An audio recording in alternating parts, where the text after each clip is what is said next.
هلو هلو بنات، شلونكم؟ شخباركم؟ ان شاء الله الكل بخير. اليوم رجعت لكم فيديو جديد، واليوم بنات طالعة وياكم، راح اوديكم للسوق وياي، راح نشتري مشتريات رمضان.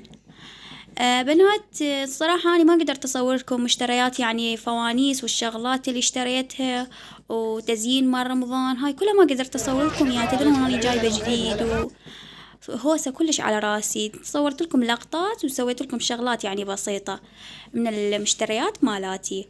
هنا بنات وصلت للبيت، دا أشوف لكم المشتريات مالاتي، وهاي نصهن بعدي ما مشوفت، ما يعني ما طلعتهن، لأن والله بهدلة ومو طبيعية على راسي من ورا جهالي الاثنين.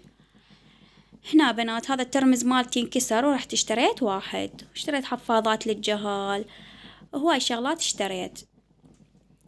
ان شاء الله برمضان راح انزل لكم فيديوهات مال سحور وفطور، يعني انزل لكم روتيني كامل. هاي اذا صار عندي مجال، يعني اذا ما صار عندي مجال نزلكم نص الروتين.